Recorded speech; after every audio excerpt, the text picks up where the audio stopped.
Ages நண்பர்கள் எல்லாருக்கும் வணக்கம். இன்றைக்கி வந்து நம்ம என்ன பார்க்கலான்னு பார்த்தீங்கன்னா, அவசர நிலை பிரகடனம். ஸோ இந்த டாப்பிக்லேருந்து இதுக்கு முன்னாடி டிஎன்பிஎஸ்சி எக்ஸாமில் வந்து என்ன மாதிரி கொஷின்ஸ்லாம் வந்து கேட்டிருக்காங்க அப்படின்னு சொல்லிட்டு நம்ம ப்ரீவியஸ் இயர் கொஷின்ஸ் வந்து நம்ம பார்க்கலாம். நம்ம சேனலில் பார்த்தீங்கன்னா டாபிக் வைஸ் இந்த ப்ரீவியஸ் இயர் கொஷின்ஸ் வந்து அப்டேட் பண்ணி கொடுத்துட்ருக்கோம். நம்மளுடைய சேனல் சப்ஸ்கிரைப் பண்ணாதவங்க கொஞ்சம் சப்ஸ்கிரைப் பண்ணி அதை ஃபாலோ பண்ணி வச்சுக்கோங்க. சரி, வாங்க பார்க்கலாம். ஃபர்ஸ்ட் கொஷின் பாருங்கள். தேசிய நெருக்கடி நிலையை பிரகடனப்படுத்தும் சரத்து வந்து எது அப்படின்னு சொல்லி கேட்குறாங்க. தேசிய நெருக்கடி நிலை பற்றி சொல்கிற ஆர்டிக்கல் எல்லாருக்கும் தெரிஞ்சது தான். ஆர்டிக்கல் 352.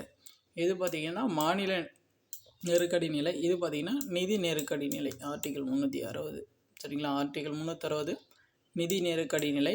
ஆர்டிக்கல் 356 மாநில நெருக்கடி நிலை. ஆர்டிக்கல் 352 தேசிய நெருக்கடி நிலை. அடுத்து பாருங்கள்.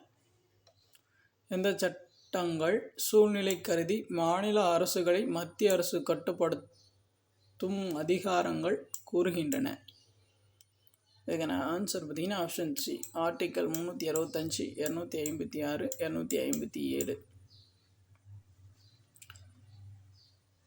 அடுத்து பாருங்கள்.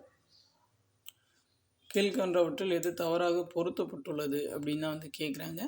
சரத்து 361 பாருங்கள். ஆர்டிக்கல் 361 வந்து என்ன சொல்லுதுன்னா, நீதிமன்றத்தில் குடியரசுத் தலைவருக்கு எதிரான குற்றவியல் நடவடிக்கைகளில் இருந்து பாதுகாப்பை பெறுகிறார். இது வந்து சரிங்களா. ஆர்டிக்கல் 352 வந்து தேசிய நெருக்கடி கால பிரகடனம், அது வந்து சரி. 356 பார்த்திங்கன்னா மாநிலத்தில் குடியரசுத் தலைவர் ஆட்சி, அது வந்து சரி. சரத்து 360 பார்த்திங்கன்னா நிதி ஆணையம் சொல்லி கொடுத்துருக்காங்க, அது வந்து தப்பு. நிதிநிலை நெருக்கடி நிதி ஆணையம் பற்றி சொல்கிற ஆர்டிக்கல் 280. இங்கே 360ன்னு சொல்லி கொடுத்துருக்காங்க. அப்போது 4வது மட்டும்தான் வந்து தப்பாக மேட்ச் ஆகிருக்கு, ஆப்ஷன் டி. அடுத்து பாருங்கள். குடியரசுத் தலைவர் அவசர கால பிரகடனம் செய்யும் முன்பு அதனை டேஷ் முன்பாக வைக்க வேண்டும். பாராளுமன்றத்தில் வந்து அனுமதி வந்து வாங்கியிருக்கணும் அவர். அடுத்து பாருங்கள். பொறுத்து வந்து கொடுத்துருக்காங்க.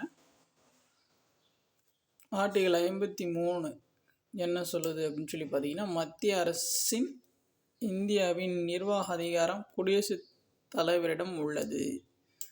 ஆர்டிகல் 53. ஆர்டிகல் 352 பார்த்தீங்கன்னா தேசிய அவசர காலநிலை.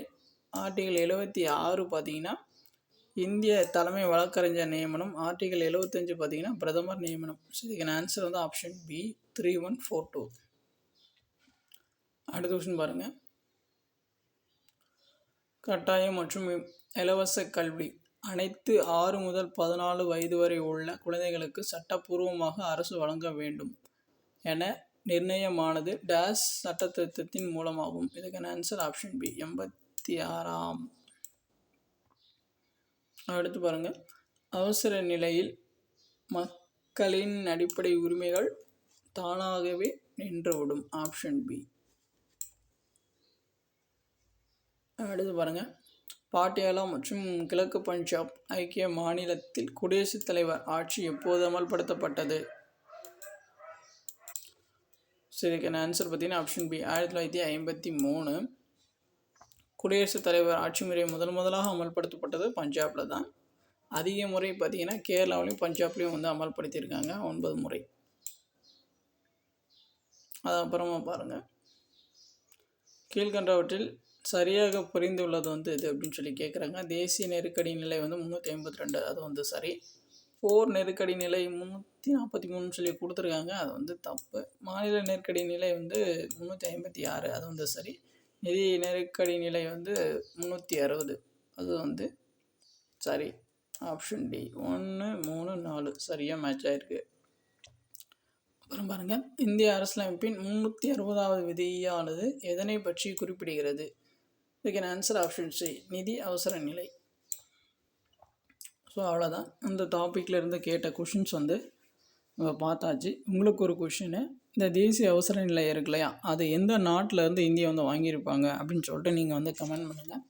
சரிங்களா. இந்த வீடியோ கண்டிப்பாக வந்து உங்களுக்கு யூஸ்ஃபுல்லாக இருந்திருக்குன்னு நினைக்கிறேன். நெக்ஸ்ட் வந்து நம்ம நெக்ஸ்ட் வீடியோவில் வந்து பார்க்கலாம். நம்மளோட சேனல் சப்ஸ்கிரைப் பண்ணாதவங்க கொஞ்சம் சப்ஸ்கிரைப் பண்ணி ஃபாலோ பண்ணி வச்சுக்கோங்க. தேங்க்யூ.